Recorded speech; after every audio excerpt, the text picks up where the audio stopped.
안녕하십니까? 베팅 부동산 농지 살면 국가도 산다. 제3편 규제 다 풀면 된다. 진행하도록 하겠습니다. 마지막 시간 진행합니다. 대책 다 나왔습니다. 대책은 규제 다 풀면 됩니다. 여기서 출발하겠습니다. 부동산에 투입되는 돈의 양은 지금이 최대죠. 영끌을 너도 나도 해서 지금 더 부동산에 투입될 돈이 없습니다. 지금 이 상황에서 도시 부동산을 살 것인가, 비도시 부동산을 살 것인가, 사람들 선택을 해야 되는데, 현재까지는 정부에서 도시 부동산을 밀어주고 있습니다. 다들 아실 겁니다. 비도시 부동산을 규제를 하고, 도시 부동산 규제는 다 풀어 제껴가지고, 모든 돈이 도시 부동산으로 몰리도록 하고 있습니다. 특히 비도시 부동산, 주로 농지죠.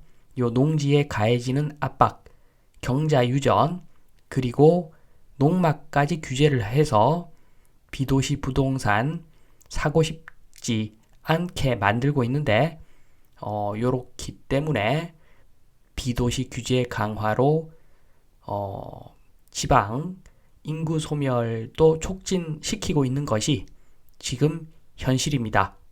그래서 국토를 효율적으로 사용하는 국토균형 발전, 요걸 이루려면 네거티브로 가자는 이야기가 아닙니다.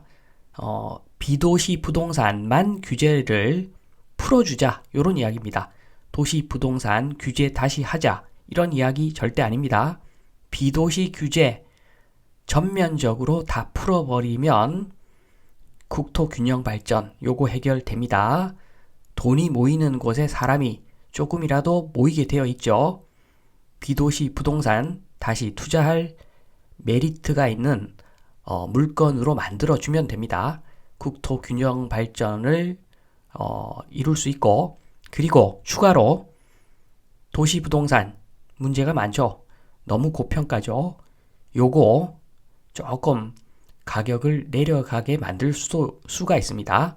그래서 인구 절벽 해소 대책까지 되는 것이 비도시 부동산 규제 전면 철폐라고 봅니다. 요게 해답입니다. 요 부분을 구체적으로 말씀을 좀 드리겠습니다. 일단 부동산 투자는 왜 하는가? 요거 살펴보겠습니다. 도시 부동산을 예로 들겠습니다. 잘 올라주죠. 도시 부동산은 지금까지 잘 올라줍니다. 땅만 보겠습니다. 순수 땅만.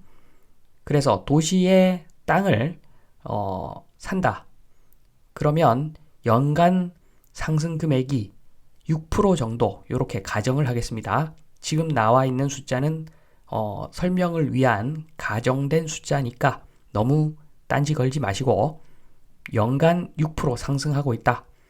이렇게 가정을 하겠습니다. 이런 땅을 사는 이유, 대출 이자 4%, 보유세 1%, 이렇게 내고도 추가적으로 1% 상승을 기대할 수 있기 때문에 매수를 하는 것이겠지요. 중요한 것은 시골 부동산입니다. 시골 부동산 투자는 왜 하는가? 말 그대로죠. 이 투자를 왜 하겠습니까? 대출 이자 4%, 보유세 1%인데 물론 보유세 가정된 숫자입니다. 연간 부동산 상승 금액이 3%다. 그러면 이런 땅을 투자하는 것은 손해죠. 2% 손해를 보는 행동입니다. 누가 투자를 하겠습니까? 지금 현재 요런 모양새라고 보시면 됩니다. 농지 투자 아무도 안 하죠. 아무도 안 하는 지금 상황까지 왔습니다. 그러면 정상적으로 거래를 활성화시키려면 국토 균형 발전을 위해서 그러려면 오히려 보유세는 당연히 거두면 안 되고 이자 지원까지 해야지 매수를 할 판입니다. 그래서 제가 무리한 요구를 하는 게 아닙니다. 보유세만 이자 지원 요런 거 어차피 세금으로 지원하는 거니까 요런 거 하지 말고 보유세만 걷지 말자. 요게 첫 번째 말씀드리는 내용입니다. 그러니까 시골 부동산은 보유세 걷지 않는다인데 그 시골 부동산 모든 시골이 다 해당되는 것은 아니겠죠. 비규제 지역 요건을 갖추면 보유세 아예 걷지 않으면 됩니다. 비규제 지역의 요건 예시 한번 들어보겠습니다. 예시입니다. 관리를 하려면 시군 단위로 지정을 해야 되고 인구가 5년 이상 줄어들고 있고 집가 상승률이 물가 상승률보다 낮은 지역, 이런 지역은 비규제 지역 요건을 적용해서 보유세 전면 철폐하는 것이 맞아 보입니다. 보유세 대폭 완화 철폐죠. 한번 보겠습니다. 농지 당연히 보유세 0원입니다. 주택 당연히 보유세 없습니다. 플러스 주택수에서 전면 제외합니다. 도시 부동산하고 시골 부동산하고 합쳐가지고 거기에 따라서 불이익이 있었는데 요거 전면 철폐를 합니다. 요렇게 되면은 마음 놓고 시골 주택을 매수를 할 수가 있겠죠. 양도세든 취득세든 재산세든 종부세든 전면 제외를 시켜주면은 그나마 시골 주택을 매수를 할 겁니다. 그리고 무조건 허가를 해줍니다.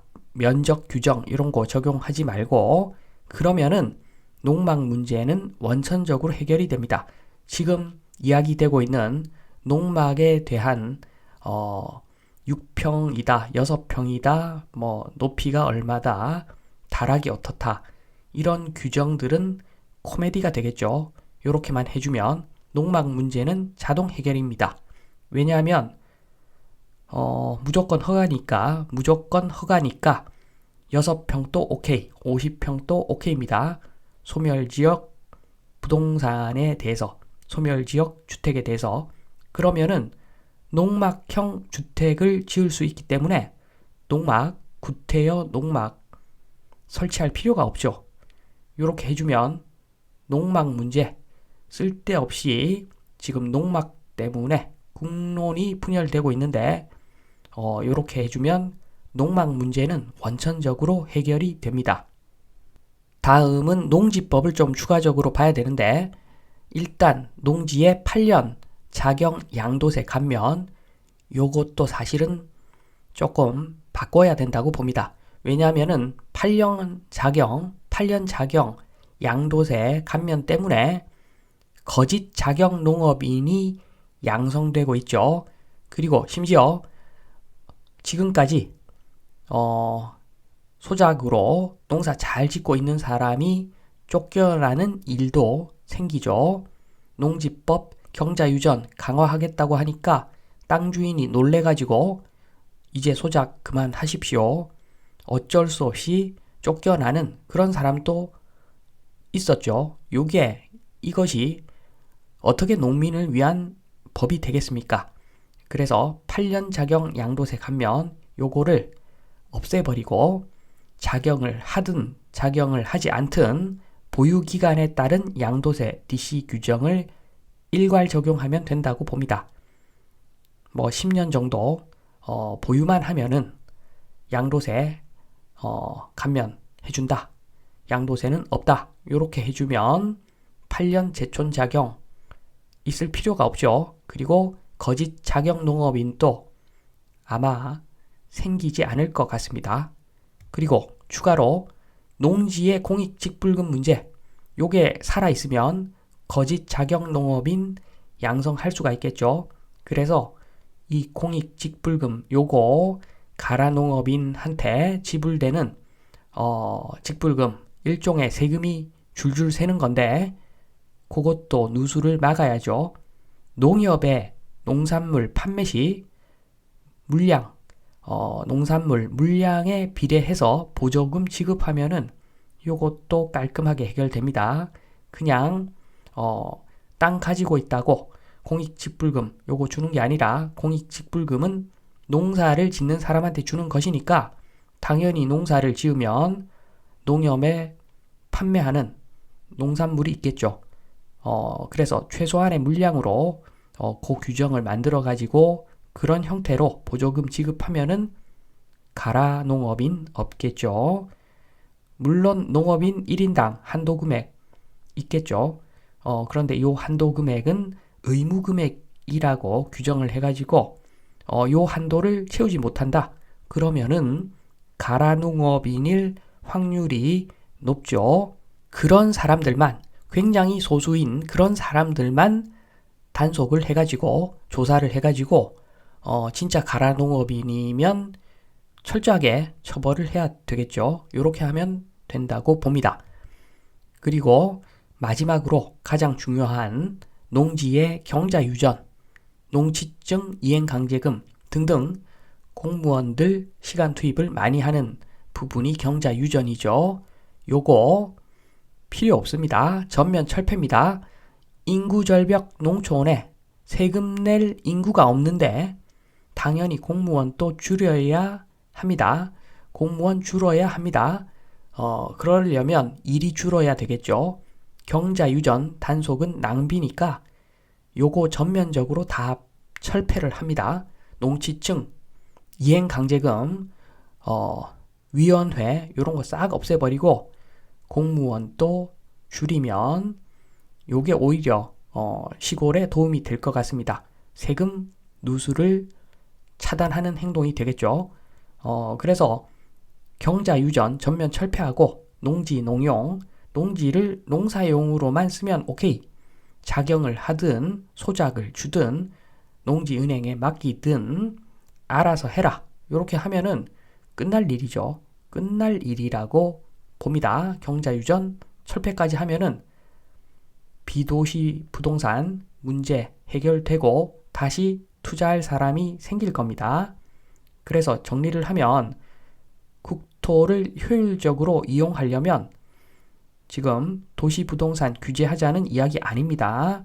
비도시 부동산 규제만 철폐하더라도 지금 도시부동산은 거품이 엄청나기 때문에 당연히 투자 수요가 투자할 돈이 비도시 부동산으로 전환이 될 겁니다. 비도시 부동산 규제만 풀어주면은. 그래서 국토 균형 발전과 인구 절벽 해소를 위해서 비도시 부동산을 전면적으로 규제 철폐하면 된다. 요 말씀을 드리면서 이만 마치겠습니다. 감사합니다.